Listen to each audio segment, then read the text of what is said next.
हूँ। पिछले 5 महीने से वीर्यनाश नहीं किया है, फिर भी नकारात्मक सोच नहीं जाती। महाराज जी, जोशी ने बताया कि सब शनि और राहु का प्रभाव है महाराज। कोई शनि राहु का प्रभाव नहीं। करो दुष्प्रवृत्तियां और शनि राहु को दोष दो, बेकार की बातें हैं। कोई किसी को सुख दुख नहीं देता, हमारे आचरण ही हमारे को दुख देते हैं, पक्की बात समझ लो। बोले वो अमुक ने उसको पीटा, राज कर्मचारी आपकी सुरक्षा के लिए है, लेकिन जब आप असत आचरण करेंगे तो पीट के जेल में डाल देंगे। ये राज कर्मचारी हैं। शुक्र शनि राहु केत ये सब राज कर्मचारी हैं। असद आचरण वालों को जलाते हैं, दंड देते हैं, और सदाचरण वालों को, चाहे जिस नक्षत्र पे बैठे हो, चाहे ग्रह पर किसी भी बैठे हो, ये सदैव अनुकूल रहते हैं। ये भगवत पार्षद कोई ऐसे वैसे नहीं है। करो अस्त मैथुन और शनि साढ़े चढ़ा हुआ है, इसलिए ऐसा होता है। बेवकूफी वाली बातें बच्चा है। अभी अवस्था है तुम्हारी वीरपात करने की। गेहूं की फसल तैयार हो रही है, गलेत पे हो। गलेत माने होता है दाना अभी पड़ रहा है, और आप उसको काट लो तो ना भूसा होगा ना दाना होगा, व्यर्थ जीवन चला जाएगा। कम से कम 20-22 वर्ष तक ब्रह्मचर्य का पालन करो, फिर गृहस्थी में जाओ। संतान तेजस्वी होगी, देशभक्त होगी, माता पिता की भक्ति कर। ये क्या है? उद्दंडता बच्चा, ये कहीं भी सुख प्रदान करने वाली नहीं। ज्योतिषाचार्य, दुनिया के आचार्य सब उसी परम पिता परमात्मा के ज्ञान को ही बता रहे हैं। जो सही माने में ज्योतिषाचार्य हैं, वो सबसे बड़ी ज्योतिष ये है कि भाग्य विधाता हमारे कर्म हैं। अवश्य में भोक्तव्यम कृतम कर्म शुभाशुभम। ठीक अपने कर्म कर लो, कोई तुम्हें बिगाड़ दे तो हमें बताना। हमारे कर्म पूर्व के या वर्तमान के, वही हमारी दुर्गति करते, दूसरा कोई सृष्टि में नहीं। को न काहू के सुख को दुख कर दाता, निज कृत कर्म भोग सुन भ्राता। बिल्कुल सिद्धांत समझ। अभ्यास गलत किया है, कोई भी देवता तुम्हें नहीं बचा सकता। गलत अभ्यास किया है, अपना नाश स्वयं कर रहे हो, किसी देवता या किसी का दोष नहीं। काले कर्म ईश्वर मिथ्या दोष लगाए। ये आचरण गंदे बंद करो बच्चा। नाम जप करो, सात्विक आहार करो, आधा घंटा दंड बैठक मारो, व्यायाम करो, दौड़ो, अभी सब ठीक हो जाएगा। अरे पीछे गलती, यद्यपि ये गलती ऐसी पूरे जीवन भर भोगना पड़ता है, क्योंकि बाल्यावस्था का वीरपात बिल्कुल जीवन को नष्ट कर देता है। इसीलिए बालकों को गुरुकुल में रखा जाता था, चाहे वो राजकुमार हो चाहे किसी का बालक हो। वहां वो एक साधुता से जितेंद्रीय होकर के फिर गृहस्थ धर्म में जाता था। 10-20-50 वर्ष गृहस्थी में रहा, कुछ उसका बाल बाका नहीं हुआ, फिर वो विरक्त होकर के आंतरिक, फिर वो जितेंद्रीय होकर के परमात्मा को प्राप्त कर लिया। आज हमारी बाल्यावस्था से मोबाइल का संग है, गंदे बच्चों का संग है, अब ये गंदी आदतें हो गई, सर्वनाश हो गया। अब सोचो, ये अवस्था तुम्हारी चिंता सुख से ग्रसित होने की है, आनंद में उमगने की है। अभी नौ किशोर अवस्था है, ये तो मस्ती वाली, क्योंकि मस्ती हटा दी, अब रह क्या गया जीवन में। ये जो लोग समझते हैं ना कि जैसे खून निकलवा लो तो खून बन जाता है, बहुत गलत बात है। वो दान देना, वो महीने में वो बात एक अलग है, लेकिन सप्तम धातु वीर एक मन शुद्ध सात्विक पौष्टिक अन्न के बाद एक बार के लिए तैयार होता है। और यहाँ बच्चे खिलवाड़ में 2-2 3-3 बार रोज, अब क्या होगा? उनका हड्डियों तक की सामर्थ्य नष्ट हो जाएगी, कुछ दिनों बाद देखना बंद हो जाएगा, ऐसे चौंधियाने लगोगे, खड़े होने में चक्कर आएगा, कमर दर्द करेगा, पैरों में टूटन बनी रहेगी, दिमाग में टेंशन बनी रहेगी, पढ़ोगे तो कुछ याद नहीं रहेगा, स्मृति नष्ट होने लगेगी, एक नास्तिकता छा जाएगी, फिर ये जीवन भार लगेगा, फिर नशा में उतर जाओगे, फिर तो बस गए, फिर गए। तो अब कौन मानता है संत महात्माओं की बातों को? समझाता है तो साधु महात्मा है तो अब अलग बात करते हैं। नहीं, हर बहन भाई को 20 वर्ष तक नियम पूर्वक ब्रह्मचर्य रहना चाहिए। ये जो व्यवहार चला है, अब क्या है कि कुछ भी बोलो तो जबान पे लोग अंकुश की हो तो ऐसा बोल रहे। ये जो मोबाइल की सुविधा और उसमें सब गंदी बातें देखना, अब आप पढ़े लिखे हो, सर्च करो, सब आ जाएगा। ये जीवन का नाश कर देने वाली बातें हैं बच्चों के। माता पिता को इन पे सावधान रह करके अंकुश करना चाहिए, क्योंकि वो इस समय उन्मत्त हैं बच्चे, उनको वास्तविक सत असत का ज्ञान नहीं है, तो वो अपना ही अहित करने के लिए अपना सुख समझते हैं। अपना अहित कर रहे हैं, अपना सुख समझ रहे हैं। ये तो कहो भगवान की आपके ऊपर कृपा है जो आप हिम्मत करके अपनी बात यहाँ कह रहे हो। पर फिर भी अबलो नशानी अबना नशे हो, सावधानी से चलो। पर हम जो कह रहे हो मानो। आधा घंटे व्यायाम निश्चित करो, सबको करना चाहिए, चाहे स्त्री शरीर हो चाहे पुरुष शरीर हो। एक बार शरीर को बहुत एक्टिव करना चाहिए। ये शरीर हम नहीं है। जैसे आप मोटरसाइकिल सुबह सुबह आप बैठो तो पहले क्या करते हैं? हाई रेस में डाल करके उसको एकदम गर्म करते हैं ना, सब खुल जाए, आप चलो ऐसे हाई रेस में इसको लाओ। 10-15 मिनट दंड बैठक व्यायाम प्राणायाम आसन आदि के, फिर अपनी दिनचर्या करते हो तो आप संयमी रहोगे, आपके प्राण पुष्ट रहेंगे, आपका अन्न पचेगा, कोई भी चोट आदि बहुत कम मात्रा में आपको कष्ट देगी। हर बीमारी से लड़ने के सामने। अब यहाँ सुबह 10 बजे तक सो रहे, व्यायाम क्या करेंगे? प्राणायाम क्या करेंगे? आसन क्या करेंगे?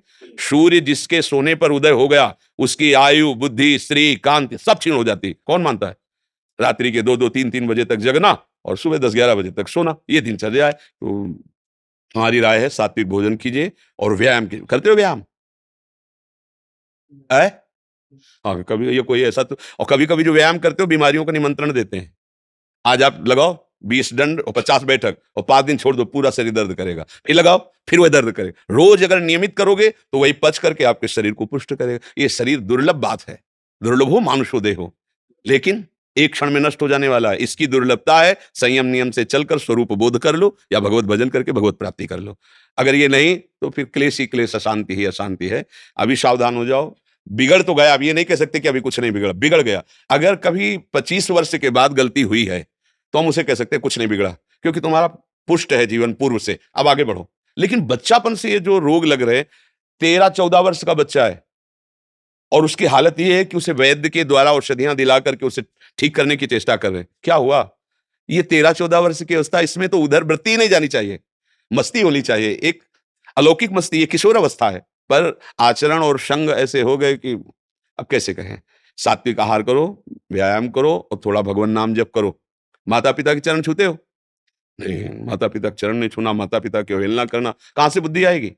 अपने बुजुर्गों को प्रणाम करना, संतों को प्रणाम करना, माता पिता, रोज बुद्धि शुद्ध होती है। प्रातः काल उठ के रघुनाथा, माता पिता गुरु नाम ही माता, तो ये सब लिखी बातें रह गई। नए नए बच्चे हाय हेलो शुरू है, मिलेंगे तो क्या कहे, पहले कहते जयराम जी की, नहीं गांव में कहते थे राम राम भैया, राम राम कहते, अब क्या कहते, हाय तुम्हारा दुर्भाग्य हमारा दुर्भाग्य। ले बच्चे नहीं कहते हाय, हाय डालते हो कब का, हाय ये हो गया, मतलब बुरे को कहते हैं हाय, और यहाँ शुरुआत में भी कहेंगे कि हाय, कि हमारा तुम्हारा दोनों का दुर्भाग्य है हाय, और पहले कहते राम राम, तो वो भी बोले राम राम भैया राम राम, 4-6 बार नाम हो गया, कितना मंगल नाम हुआ। पहले नाम रखे जाते थे, राम कुमार, शिव कुमार, कृष्णदास, ऐसे, और अब क्या नाम, गप्पू लप्पू, जब तक क्या नाम, मतलब उनका कोई अर्थ नहीं, कोई महत्व नहीं। ये माया का खेल बड़ा विचित्र है, फंसाता चला जा रहा है ऐसी जगह जहां कहीं भी, अरे नारायण नाम पुत्र का रख दिया तो उसको भगवत प्राप्ति हो गई। अंतिम समय याद आ गया पुत्र की और बुलाया नारायण, तो भगवान के पार्षद आ गए, कथा है, बचा लिया। अगर हम परिवार में भगवान नाम रखें, थोड़ा नाम कीर्तन करें, भगवत चर्चा करें और बच्चों को बैठाल के संकोच न करें। माता पिता को चाहे, एक हम जानकारी के भाग, वो अब संन्यास ले चुका है बच्चा, वो उसकी माँ ऐसे समझाती जैसे मित्र से कि देखो बेटा तुम जवान हो रहे हो, तुम्हारा मन ऐसे भोगों की तरफ जाएगा, ऐसी ऐसी क्रियाएं भोगों की होती हैं, क्या तुम शुरू कर दिए? तो उसका नहीं मम्मी। क्या तुम्हारे मन में ऐसा आता है? आता तो है, बिना हमारे, हम तुम्हारे मित्र भी हैं, तुम्हारी माँ भी है, बिना हमारी अनुमति की तुम ऐसा आज वही सन्यासी है। वो जब हमसे बात करे तो हम कहा प्रणाम है तुम्हारी माँ को, बोले मुझे अगर संभाला तो मेरी माँ ने संभाला। मतलब बचपन से बैठाल कर हमको सारी बातें बताती रही कि ऐसी ऐसी गलतियां होती हैं, ऐसी ऐसी बात होती, तुम्हारे अंदर तो नहीं, तो उनका इच्छा है पर अभी नहीं है। आज उसने उसको सन्यासी बनाकर खड़ा कर दिया, भगवत मार्ग का पथिक बना दिया। मंदालसा ने अपने चारों पुत्रों को ब्रह्मबोध करा दिया। माता पिता का प्रथम रोल होता है। अब वो शर्म लिहाज इसमें क्या करना, बच्चा हमारा गड्ढे में गिरने जा रहा है, हम शर्म लिया, बैठा लो उसको पास में, देखो मोबाइल में गंदी चीजें तो नहीं देखते, गंदे बच्चों को संग तो नहीं करते, अगर आप ऐसा करते हैं तो नहीं करना चाहिए। उनका मैसेज देखें, उनका मोबाइल देखें, उनकी चेकिंग करें, उनकी मानसिकता को समझे। गलत हो गए हो तो उनको प्यार दुलार से, बड़ी कोई बात नहीं, गलती सबसे होती है, सुधार करो, मतलब उसको इतना पुष्ट करो कि वो बोझा ना लादने पावे और आगे निकल जाए। भाई इतनी फुर्सत कहाँ है माता पिता, वो अपने ही मनोरंजन से फुर्सत ले, वो अपने ही मन को संभालने में परेशान है। इसलिए अच्छा है बच्चा, सावधानी से चलो, आप कभी मत करना, क्योंकि इस क्रिया में क्या होता है कि नस नाड़ियां इतनी कमजोर हो जाती है कि फिर आगे चलकर आप करोगे भी नहीं पर वो शक्तिपात हो जाएगा, मतलब नष्ट हो जाएगी वीर शक्ति। वो आपको ऐसा लगेगा कि हमने तो कुछ किया ही नहीं और वो ऐसे हो जाएगा। मतलब नस नाड़ियां, ये हम अनुभव की बात कहते हैं जो हमसे मिले हैं साधक, कि स्नान कर रहे हैं, कोई हमारी क्रिया नहीं हुई पर ऐसे हम सोने जा रहे हैं पर कुछ क्रिया नहीं है, ऐसे छू गया तो ऐसे बिल्कुल शक्तिहीन हो जाता है। तो ये अपना नाश करना है। कुछ दिनों बाद नींद आना बंद हो जाएगी, कुछ दिनों बाद दिमाग में निगेटिव केवल रह जाएगा, नकारात्मक सोच रह जाएगी। ये जो दुर्दशाएं हैं ना, तभी हम कहते हैं, पहले तो हम देखते थे कि 10-20-50 लोग गांव में तो ऐसे होते थे लंगोट बंद लड़ने लायक, क्योंकि गाय भैंस का दूध पिया, दंड बैठक मारी, ये बातें, मोबाइल था ही नहीं। 30-35 वर्ष से मोबाइल चला होगा है, इससे पहले नहीं था। पहले वो ऑफिसरों के पास वो बड़ा बड़ा होता था, नहीं तो हमने ये मोबाइल नहीं देखा 30-35 वर्ष, तो वो ये सब था नहीं। गांव में कभी किसी एक के यहाँ टीवी हो तो हो, नहीं तो बिजली नहीं थी तो टीवी है, वो बैटरी से भले वो रामचरित जो चला था ना, तब गांव में छोटी छोटी टीवी लाए, बड़ा शुद्ध जीवन। अब ये समझे में नहीं आता है कि जवान है कि बूढ़ा है।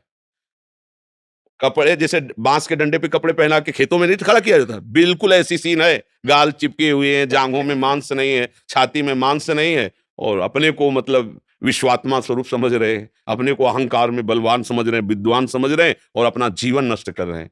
हमें लगता है शरीर समस्त सदगतियों का हेतु बनता है। अगर शरीर स्वस्थ है, बुद्धि पवित्र है, तो हम यहाँ अच्छे विद्यार्थी बन सकते हैं, हम अच्छे पुत्र बन सकते हैं, हम अच्छे मित्र बन सकते हैं, हम अच्छे देशवासी बन सकते हैं, हम अच्छे भक्त बन सकते हैं। और जब शरीर ही स्वस्थ नहीं, मानसिकता ही स्वस्थ नहीं, तो कुछ नहीं, बस जीवन काट रहे हैं व्यर्थत्व में।